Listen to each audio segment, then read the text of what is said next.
Stock close. Tata steel, RIL, ICICI bank के shares चढ़े। 130 अंक की बढ़त के साथ बंद हुआ सेंसेक्स। बीएसई सेंसेक्स पर शुक्रवार को कुछ कंपनी के शेयर्स में काफी तेजी देखने को मिली। एनटीपीसी और टाटा स्टील के शेयरों में 3% से ज्यादा का उछाल देखने को मिला। ICICI bank, power grid, Reliance industries और एसबीआई के शेयर्स में 2.05% तक की तेजी देखने को मिली। Tata Elxsi stock price. March 2020 से इस स्टॉक में 1788% की उछाल देखने को मिली। टाटा ग्रुप के इस स्टॉक ने दिया 1800% का तगड़ा रिटर्न। 6 महीने में 17,000 रुपए तक पहुंच सकती है इस शेयर की कीमत। इस तरह अगर किसी व्यक्ति ने 2 साल पहले इस स्टॉक में 1 लाख रुपए इन्वेस्ट किए होते और अभी तक होल्डिंग बनाई होती तो उसकी इन्वेस्टमेंट की वैल्यू इस समय बढ़कर 18.88 लाख रुपए हो गई होती। टाटा ग्रुप की कंपनी टाटा एलेक्सी के शेयर में कोविड 2020 के निचले स्तर से लेकर अब तक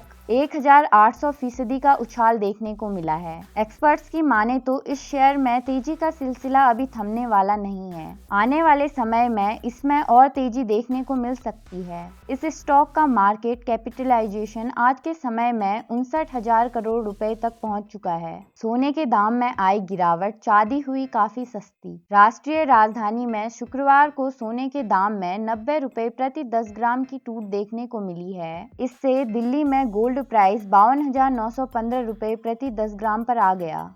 इससे पिछले सत्र में सोने का रेट 53,005 रुपए प्रति 10 ग्राम पर था। एचडीएफसी सिक्योरिटीज के मुताबिक दिल्ली के सराफा बाजार में सिल्वर प्राइस में 374 रुपए प्रति किलोग्राम की टूट देखने को मिली। इससे राजधानी में चांदी की कीमत 59,166 रुपए प्रति किलोग्राम पर रह गई। इससे पहले गुरुवार को राष्ट्रीय राजधानी में चांदी की कीमत 59,540 रुपए प्रति किलोग्राम पर रही थी। तिमाही नतीजे के बाद कोल इंडिया के शेयर में आई तेजी। भारत में काम करने वाले अधिकतर थर्मल पावर प्लांट कोयले पर चलते हैं। अगर देश में बिजली उत्पादन की स्थिति को देखा जाए तो करीब 70% थर्मल पावर प्लांट कोयले पर चलते हैं। कोरोना वायरस संकट के खत्म होने के बाद जब अब कारोबारी स्थितियां सुधर रही हैं, देश में बिजली की मांग भी बढ़ रही है। कोयले का खनन करने वाली दुनिया की सबसे बड़ी कंपनी कोल इंडिया लिमिटेड के शेयरों में तेजी आ रही है। पिछले कुछ दिनों में ही कोल इंडिया के शेयरों ने 52 हफ्तों का उच्च स्तर छू लिया है। कोल इंडिया के शेयर गुरुवार को 226 रुपए के लेवल पर खुले थे। बुधवार की तुलना में इसके शेयर में गुरुवार को करीब 3% की तेजी दर्ज की गई। ग्रीव्स कॉटन का शेयर 7% उछला। कंपनी की आय 3 गुनी होने पर स्टॉक में आई तेजी।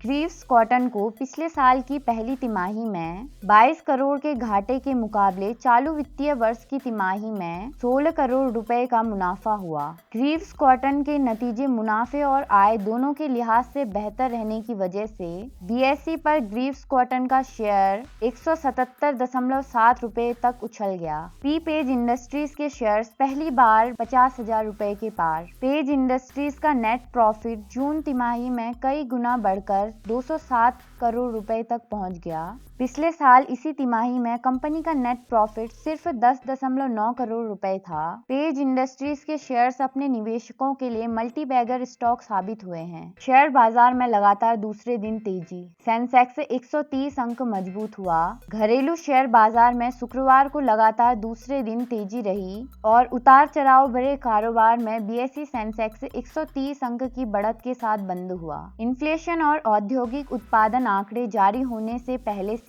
तेल एवं गैस और धातु तथा बिजली कंपनियों के शेयर्स में मजबूती के साथ बाजार लाभ हो रहा है। शुरुआती कारोबार में बाजार में गिरावट रही और बाद में इसमें तेजी आई। अंत में बीएसई का 30 शेयरों वाला सेंसेक्स 130.18 अंक यानी 0.22% चढ़कर 59,462.78 अंक पर बंद हुआ। एचडीएफसी कैपिटल के साथ 900 करोड़ रुपए का निवेश मंच स्थापित करेगी अरविंद स्मार्ट स्पेस। एएसएल अपनी विस्तार योजनाओं के तहत एचडीएफसी कैपिटल एडवाइजर्स के साथ 900 करोड़ रुपए का एक निवेश मंच स्थापित करेगी। कंपनी ने शेयर बाजार को बताया बताया कि प्रमुख शहरों में आवास परियोजनाओं को विकसित करने के लिए ये मंच स्थापित किया जाएगा। ASL के अनुसार निदेशक मंडल ने HDFC कैपिटल के साथ HDFC capital affordable real estate fund के निवेश प्रबंधक के रूप में 900 करोड़ रुपए के आवासीय विकास मंच के निर्माण की मंजूरी दी है। कंपनी ने कहा, ASL और SCARE3 से